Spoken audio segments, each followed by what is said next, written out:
করেছেন। আমাদের আসন্ন পূজা উপলক্ষে কি ধরনের আইনগত বা আমাদের বাহিনীর প্রস্তুতি থাকবে, প্রশাসন, পুলিশ ফোর্স, আনসার বিজিবি, সেনাবাহিনী আপনারা শুনলেন।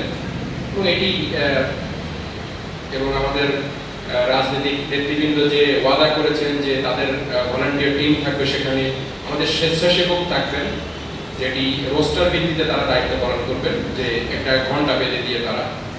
সুতরাং পরিপূর্ণ আমাদের ব্যবস্থা থাকবে। সর্বোপরি আপনাদের সহযোগিতা প্রয়োজন। সবাই যদি সহযোগিতা না করি, এরা আমাদেরই প্রতিবেশী, আমাদেরই স্বজন, বহু বছর ধরে। সুতরাং আমাদের এটা পবিত্র দায়িত্ব যে আমরা তাদের যে উৎসব, সেই উৎসবের শরীর এবং তারা যেন তাদের উৎসব সঠিকভাবে পালন করতে পারে।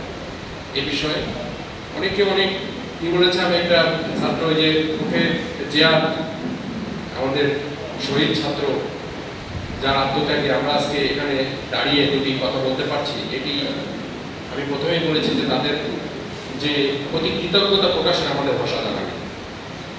তো যারা এখানে শহীদ হয়েছেন, এবং আপনারা ইতিমধ্যে জানেন, আপনাদের যারা ছাত্রপতি আছেন তারা অবহিত করেছেন, আমরা পটুয়াখালী জেলার 24 জন শহীদ জিয়ার সহ 24 জনের তালিকা আমরা কেন্দ্রীয় সরকারের কাছে প্রেরণ করেছি। অচিরেই তারা তাদের যে আত্মত্যাগের তো প্রতিদান তো হয় না, যে টাকা পয়সা বা কিছু দিয়ে কি কোনোদিন হয়, কোনো একটা জীবনের প্রতিদানে। কিন্তু সরকার তাদেরকে ভুলে যাবে না, তাদের পরিবারকে ভুলে যাবে না, তাদের মা বাপ অসহায় যে অবস্থা আছে ভুলে যাবে না। অতি সত্ত্বেও অতি তাড়াতাড়ি আমাদের যেটা ইনফর্ম করা হয়েছে, তাদেরকে তাদের যে সরকারের তরফ থেকে খুব সামান্য, আমি মনে করি যাই বলি খুব সামান্য, সেটি বুঝতে যাবে। আমি 5 জোহর আমি আগেই বলেছি যে আমি উপজেলা নির্বাচনে শহীদ জিয়াদের কবর জিয়ারত করবো। আরেকটি কথা আমি বলতে চাই, এখানে যে তার বন্ধু আছে বা পরিবারের সদস্য বক্তব্য রেখেছেন, প্রতিকৃতি করতে চান বা কোনো স্মৃতিস্তম্ভ করতে চান, কারণ আবু সাইদের ঘটনা আপনারা জানেন যে তার পরিবার প্রতিকৃতি নির্মাণ, কারণ প্রতিকৃতি বাংলাদেশের একটা প্রতিকৃতির মানে গোডাউন হয়ে গেছিল বাংলাদেশের একটা, আপনারা দেখেছেন এর আগে। এই তারা করতে চান কিনা তার মা বাবা, যদি করতে চান তাহলে আমরা সেই অনুযায়ী আমাদের কার্যক্রম করবো, আর যদি করতে না চান তাহলে কি করতে চান এটা যদি আমাকে জানায় উপজেলা নির্বাহী অফিসারের মাধ্যমে, আমার পক্ষ থেকে পরিপূর্ণ সহযোগিতা থাকবে। সে আর্থিক হোক বা প্ল্যান করে হোক, যে কোনো বিষয় হোক, ঠিক আছে।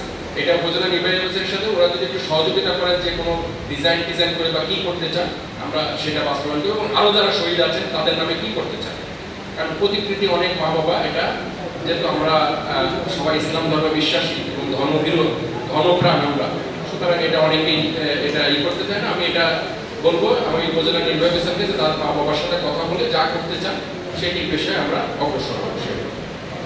সামনে পূজা এবং মাইলিশ রক্ষার যে অভিযান, সেই সম্পর্কে আমার ভারপ্রাপ্ত কর্মকর্তা মেজর সাহেব বলেছেন, আমার উপজেলা নির্বাহী অফিসার আপনাদের সাথে মিটিং করেছেন আমি জানি। সুতরাং আপনারা সেই অনুযায়ী এগিয়ে যাব। একটু কষ্ট করতে হবে আমাদের, আমি প্রথমেই বলেছি, একটু কষ্ট করতে হবে, একটু ধৈর্য ধারণ করতে হবে। অনেকে উপকার ভোগীর কথা তো বলেছেন, এখন জেলে আমাদের কি সময় আছে? আমি বলেন। ওএমএস ডিলারের কথা বলেছেন, ওএমএস ডিলার, টিসিবি ডিলার, এগুলা পুরানোগুলো থাকবে না, আমি আগে বলে যাচ্ছি। আমরা সরকার থেকে নির্দেশ পেয়েছি, আবার এটা আবেদন হবে এবং সঠিক যারা প্রাপ্য, যারা ব্যবসায়ী, সেটা কোন দল বলে এটা আমাদের দেখার বিষয় না। সঠিক যারা ব্যবসায়ী তাদেরকে এই ডিলারশিপ দেওয়া হবে, এটা নির্দেশ পেয়েছি এবং উপজেলা নির্বাহী অফিসারদেরকে এই নির্দেশ বসেছে। এখন জেলে উপকার হোক, এটা আমাদের একটা সমস্যা, এটা আমরা আপনাদের সহযোগিতা চাচ্ছি। সেটা হচ্ছে আমাদের জেলে উপকার বলতে অনেক আছে, যদিও তাদের যে দেওয়া হয়, আমি আমার হিসাব মতে অত্যন্ত সামান্য, আরো তারা প্রাপ্য, কিন্তু সরকার যেটা নির্ধারণ করেছে আমরা তার বাইরে যেতে পারবো না। ঘটনা হচ্ছে জেলে উপকার প্রতি একটা তালিকা এবং বড় তালিকা এটা আছে, এবং কিন্তু অল্প সময়ের মধ্যে আমাদের পক্ষে এটি পরিপূর্ণভাবে পরীক্ষা নিরীক্ষা করা এটা অসম্ভব। আপনারা এটা ভালো করে দিন। আমি উপজেলা নির্বাহী অফিসারদেরকে সবাইকে নির্দেশ দিচ্ছি, যত জন পারা যায়, এটা যতটুকু পারা যায় যাচাই বাছাই করে, এক পরিবারে যদি একাধিক ব্যক্তি থাকে, যে জেলে না কিন্তু পলিটিক্যাল কারণে তার নাম ঢোকানো হয়েছে, এরকম যদি কাউকে আইডেন্টিফাই করা যায়, তাদেরকে বাদ দিয়ে কিছু লোককে অ্যাকোমোডেট করা যাবে, যারা সত্যিকারের যাদের প্রাপ্য, এটা দলীয় হিসেবে অ্যাকোমোডেট করা যাবে না।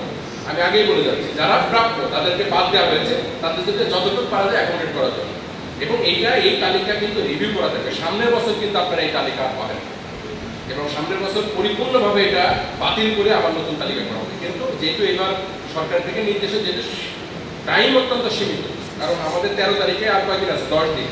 সুতরাং আমরা এটা পুরোপুরি রিভিউ করতে পারবো না। আমি নিজের দিয়েছি যতটুকু রিভিউ করে সম্ভব, যারা প্রকৃত দাবিদার তাদের জন্য কিছুটা অ্যাকোমোডেট করা হয়। এবং আমি এই ক্ষেত্রে আমাদের সহযোগিতা চাচ্ছি, আপনারা যেন এই বিষয়ে কোনো বিশৃঙ্খলা সৃষ্টি না করেন যারা আছে। আমি আপনাদের এই সহযোগিতাটা আপনাদের কামনা করছি। বাকি সবার বক্তব্য খুব ভালো লেগেছে। কিছু আমার ভূমি অফিস সম্বন্ধে, যেহেতু এটা আমার নিজস্ব অফিস, জিনিসটা আমার খুব খারাপ লেগেছে। তবে এই বিষয়ে আমি কথা দিচ্ছি শক্ত পদক্ষেপ। এই ধরনের যদি আরো পর্যন্ত আমাদের সুনির্দিষ্ট অভিযোগ থাকে, উপজেলা নির্বাহী অফিসারকে দিতে পারেন। আমার হোয়াটসঅ্যাপ নাম্বার ওয়েবসাইটে সব জায়গায় আছে। আমার যে নাম্বারটা আছে ওইটাই আমার হোয়াটসঅ্যাপ নাম্বার, আমাকে পাঠাইতে পারেন, আমি ব্যবস্থা নিব। এটা আমার জন্য খুব পীড়াদায়ক, যদি এটা আমার নিজস্ব অফিস।